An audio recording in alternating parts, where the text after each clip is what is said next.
Hello दोस्तों, स्वागत है आपका हमारे YouTube चैनल सबसे अनोखा सेंटर में।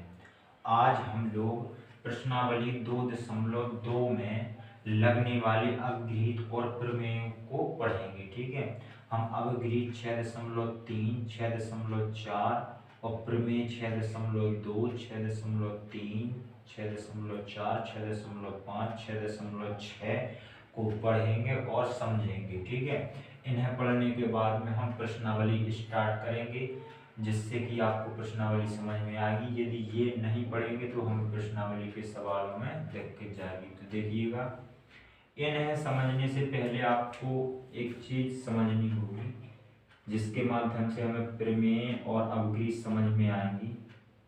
ये दो रेखाएं हैं। ठीक है, दो रेखाएं इस प्रकार हैं। यदि इन्हें एक तिर्यक रेखा काटे, प्रतिच्छेद करे, इसे L मान लेते हैं, इसे M मान लेते हैं और इसे N मान लेते हैं। ये हमारी L रेखा है, ये M रेखा है और ये हमारी N रेखा है। ठीक है, अब यहाँ पर ध्यान से देखना, इन दो रेखाओं को ये वाली रेखा एक काट रही है। ठीक है, दोनों रेखाओं को। तो इस प्रकार से कुछ कोण बनते हैं। जैसे कि देखिएगा, ये कोण ये बन रहा है, ये कोण ये बन रहा है, इसी प्रकार ये बन रहा है, ये बन रहा है। अब इस रेखा पर भी इसी प्रकार से कुछ कोण बन रहे हैं। ये रहा, ये रहा, ये रहा और ये रहा। तो इन कोणों के नाम होते हैं कि किन कोणों को क्या कहा जाता है। ठीक है, तो हम इन कोणों के आपको नाम बताएंगे, जो कि हमारी प्रमेय में आएंगे तो हम समझ सकेंगे। तो यहाँ पर देखिएगा, पहले होते हैं हमारे संगत कोण। संगत कोण, ध्यान से देखिएगा, पहले हम इन्हें नाम दे देते हैं। मान के चलते हैं, ये 1 नंबर का कोण है, ये कोण 2 है, ये कोण 3, 4, 5, 6, 7 और 8। हमने नामकरण कर लिया कोणों का। कितने कोण बन रहे हैं? पूरी आकृति में 8 कोण बन रहे हैं। अब देखिएगा, अब इनमें से किन कोणों को संगत कोण कहा जाता है, उन्हें देखिएगा। हम कोण 1 और कोण 5 को कहेंगे संगत कोण। ठीक है, कोण 1 और कोण 5 हमारा क्या होगा? संगत कोण होंगे। ये दोनों होंगे हमारे संगत कोण। इसी प्रकार से कोण 3 और 7 भी होगा हमारा संगत कोण। कोण 3 और 7, ये भी हमारे संगत कोण है। अब इसी प्रकार से इस लाइन के इस तरफ आ जाइए और देखिए, कोण 2 और 6 भी हमारा होगा संगत कोण। कोण 2 और कोण 6 तथा कोण 4 और कोण 8 भी हमारा संगत कोण होगा। कोण 4 और कोण 8 भी क्या है? हमारे संगत कोण है। अब इस आकृति में ये इतने संगत कोण है। ठीक है, अब देखिएगा, अब दूसरे नंबर में होते हैं हमारे एकांतर अंतःकोण। एकांतर अंतःकोण, एकांतर अंतःकोण की बात कर लेते हैं अब। तो इस आकृति में देखिएगा, एकांतर अंतःकोण किन्हें कहा जाएगा? तो कोण 4 और कोण जो 5 है, इन्हें कहा जाएगा एकांतर अंतःकोण। कोण 4 और कोण 5। तो यहाँ पर एकांतर अंतःकोण पे लिख लेंगे कोण 4 और कोण 5। हमारे आकृति में ये दोनों कोण क्या है? हमारे संगत कोण है। इसी प्रकार से कोण 3 और कोण 6 भी हमारे एकांतर अंतःकोण है। कोण 3 और कोण 6। अब देखिएगा, एकांतर अंतःकोण भी हो गए। अब तीसरे नंबर में आते हैं हमारे एकांतर बाह्य कोण। एकांतर बाह्य कोण, अब देखिएगा, एकांतर बाह्य कोण कोण 2 और कोण 7 को कहा जाएगा। कोण 2 और कोण 7 तथा कोण 1 और कोण 8 को भी एकांतर बाह्य कोण कहा जाएगा। कोण 1 और कोण 8 को। ठीक है, अब चौथे नंबर में आते हैं हमारे एक तरफ के अंतःकोण। एक तरफ के अंतःकोण देखिएगा, एक तरफ के अंतःकोण, अंतःकोण हमारे जी होती है 4, 5, 3, 6। ठीक है, अब एक तरफ की बात कर रहे हैं तो 3 और 5 हो जाएंगे एक तरफ के अंतःकोण, तो यहाँ पर लिख देंगे 3 और 5 हमारे एक तरफ के अंतःकोण हैं, 3 और 5, तथा 4 और 6 भी हमारे एक तरफ के अंतःकोण हैं, 4 और कोण 6। ठीक है, तो इस आकृति में कुल 4 प्रकार के कोण होते हैं और ये चारों प्रकार के कोण हमारी प्रश्नावली 6.2 में लगेंगे और इन प्रमेय में भी यूज में आएंगे। तो आपको ध्यान रखना है कोण 1, कोण 5 और कोण 3, कोण 7 और कोण 2, कोण 6, कोण 8, कोण 4 और कोण 8, इन्हें कहा जाता है संगत कोण।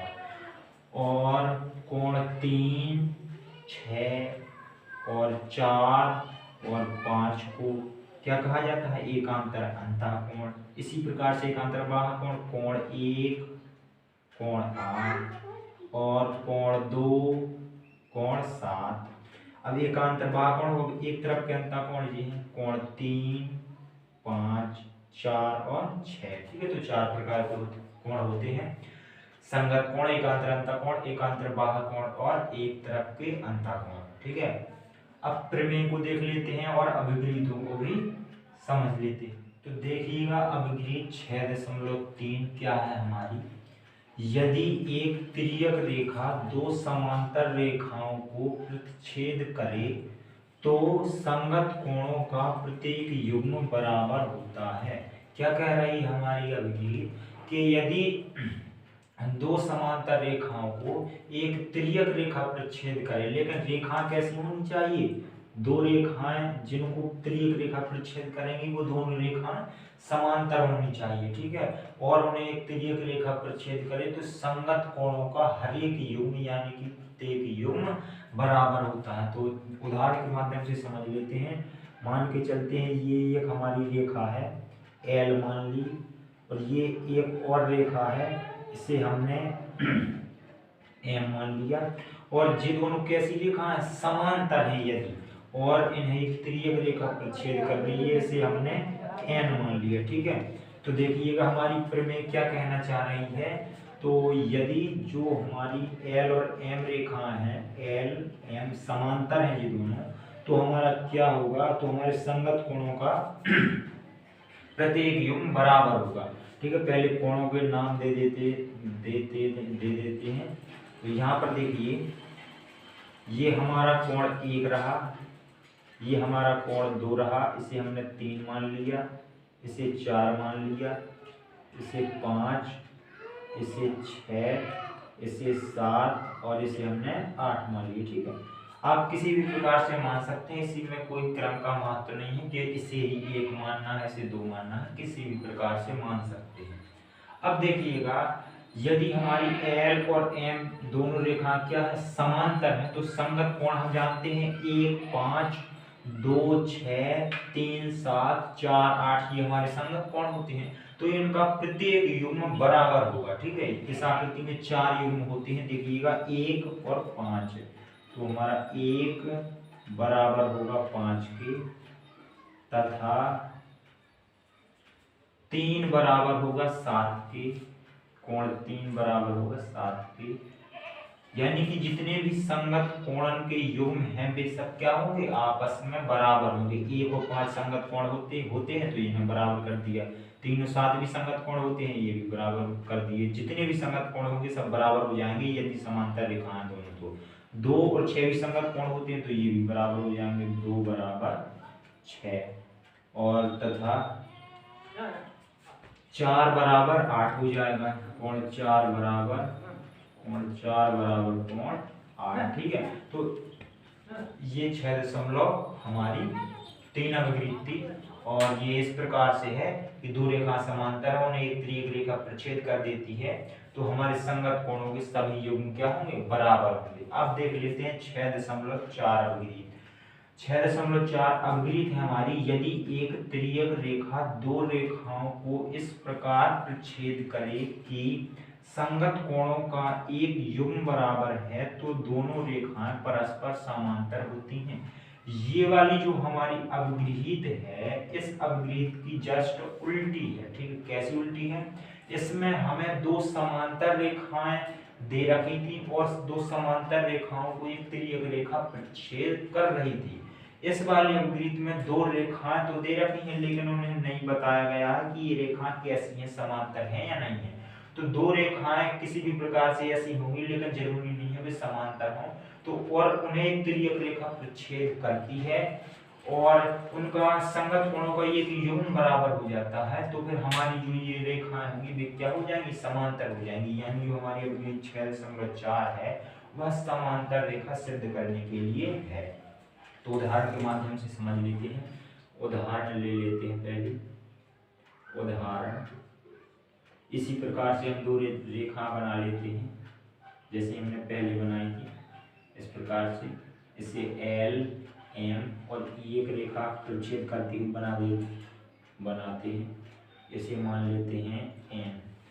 अब देखिएगा इनमें ये कोण बन रहे हैं, कोणों के नाम हम देते हैं 1 2 3 4 5 6 7 8, इस प्रकार से हमने कोण के नाम दे दिए। अब देखिएगा, अब इनमें यदि हमारे संगत कोणों की 4 युग्म होते हैं इस आकृति में, यदि कोई एक युग्म हम बराबर कर दें संगत कोणों का, तो फिर ये रेखाएं जो है हमारी, इन रेखाओं को हम कह सकते हैं कि ये दोनों रेखाएं हमारी समांतर रेखाएं हैं। तो देखिएगा, यदि हम यहाँ पर लिखेंगे यदि हम कोण 1 और कोण 5 को बराबर कर देते हैं, कोण 1 बराबर कोण 5, या फिर हम कोण 3 और 7 को बराबर कर देते हैं, कोण 3 बराबर 7, या फिर कोण 2 और कोण 6 को बराबर करते हैं, कोण 2 बराबर कोण 6, या कोण 4 और 8 को बराबर करते हैं, कोण 4 बराबर कोण 8। यानी कि इन 4 युग्मों में से कोई एक युग्म यदि हम बराबर दिखा दें तो ये रेखाएं हमारी समांतर हो जाएंगी। तब हमारी L समांतर होगी M की, यानी ये दोनों रेखाएं हमारी समांतर हो जाएंगी, ठीक है। अब देखिएगा प्रमेय 6.2 को। हमारी प्रमेय है, यदि एक तिर्यक रेखा दो समांतर रेखाओं को प्रतिच्छेद करे तो एकांतर अंतःकोणों का प्रत्येक युग्म बराबर होता है, ठीक है। देखिएगा उदाहरण के माध्यम से समझ लेते हैं। उदाहरण, दो रेखाएं खींच लेते हैं, और कैसी रेखाएं, समांतर, ठीक है, समांतर बोल रखा है। जो हम दो रेखाएं खींचते हैं ये समांतर रेखाएं हैं, इसे L मान लिया, इसे M मान लिया, और मान लिया एक तिर्यक रेखा ने प्रच्छेद कर रही है, इसे N मान लिया, ठीक है। अब जो कोण बन रहे हैं इस आकृति में, हम कोण को नाम देते हैं 1 2 3 4, इसे देते हैं 5 6 7 और 8, ठीक है। इतने ही कोण बन रहे हैं।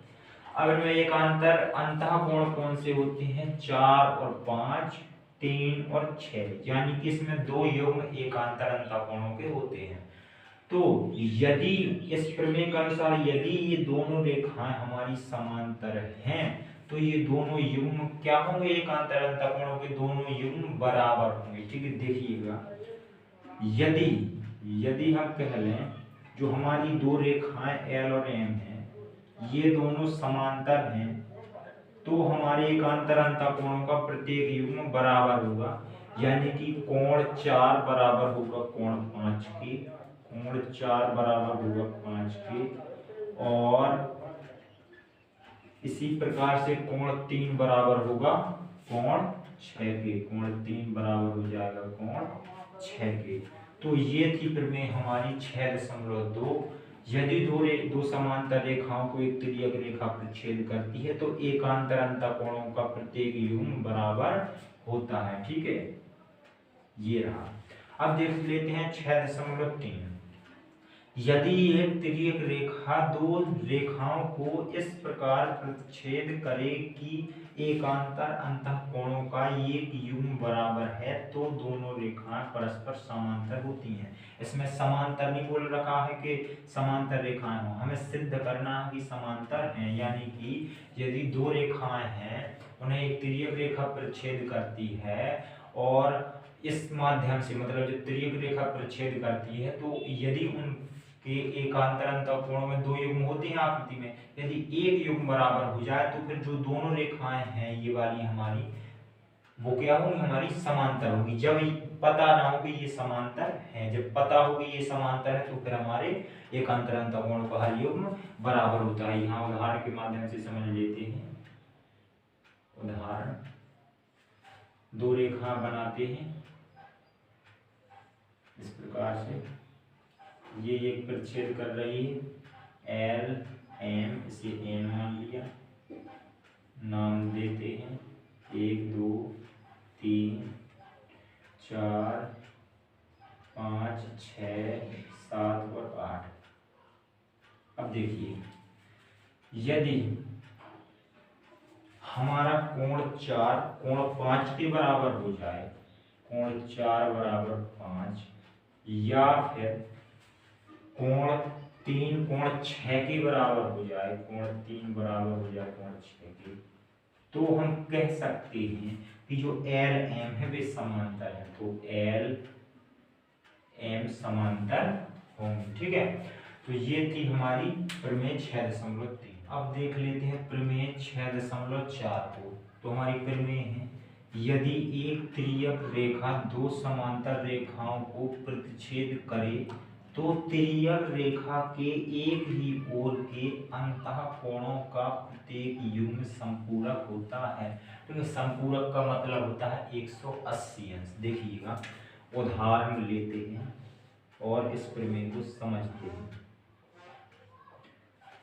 तो हम दो रेखा बना लेते हैं इस प्रकार से, इसे M मान लेते हैं, इसे L मान लेते हैं, हर बार की तरह इसे M मान लेते हैं, इसे N मान लेते हैं और कोण लिख देते 1 2 3 4, इसे 5 6 7 8। अब देखिए, एक तरफ के अंतःकोण कौन से होते हैं, 3 और 5 4 और 6। हम आपको वीडियो की शुरुआत में बता भी चुके हैं। तो देखिएगा, यदि ये दोनों रेखा समांतर हैं और समांतर रेखाओं को ये तिर्यक रेखा काट रही है तो एक तरफ के अंतःकोणों का योग कितना होगा, युग्म कितना होगा, जो हमारे अंतःकोणों का प्रत्येक युग्म संपूरक होगा एक तरफ के अंतःकोणों का। देखिएगा, यदि L समांतर M है तो जी हमारे जो एक तरफ के अंतःकोण है कोण 3 और 5, कोण 3 प्लस 5, ये दोनों मिलकर कितने अंश का कोण बनाएंगे, 180 अंश का।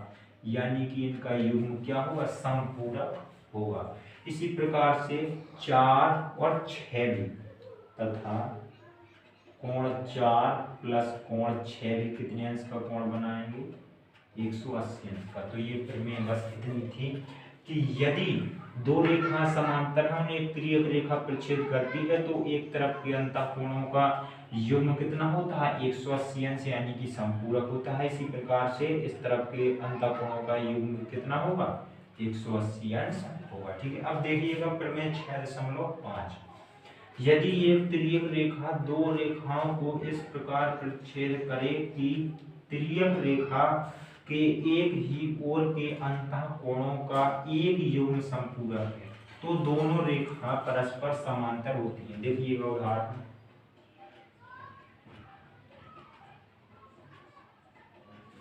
दो रेखा बनाते हैं, एल, ये एम, इसे मान लेते हैं एन, नामकरण कर देते 3, 4, 5, 6, 7 और 8। अब इस आकृति में हमारे एक तरफ के अंतःकोणों के दो युग्म हैं, 3, 5, 4 और 6। तो यदि दो युग्मों में से एक युग्म हमारा संपूरक है यानी कि 180 अंश है, तो फिर हमारी ये रेखा क्या होंगी, हमारी रेखा समांतर रेखा कहलाएंगी। देखिएगा, यदि कोण 3 और कोण 5, कोण 3 प्लस कोण 5 संपूरक बना लेते हैं यानी 180 अंश का कोण बना लेते हैं, या फिर 4 और 6, कोण 4 प्लस कोण 6 संपूरक बना लेते हैं, तो हमारी एल समांतर क्या हो जाएंगी, एम, यानी ये दोनों रेखा हो जाएंगी हमारी समांतर। अब देख लेते हैं हम प्रमेय 6.6, वे रेखाएं जो एक ही रेखा के समांतर हों परस्पर समांतर होती हैं। देखिए उदाहरण समझते हैं। उदाहरण मान के चलते हैं कि ये हमारी रेखा एल है, इस रेखा के समांतर एक रेखा हमारी एम है, और इसी रेखा के समांतर एक रेखा हमारी क्या है, एन है।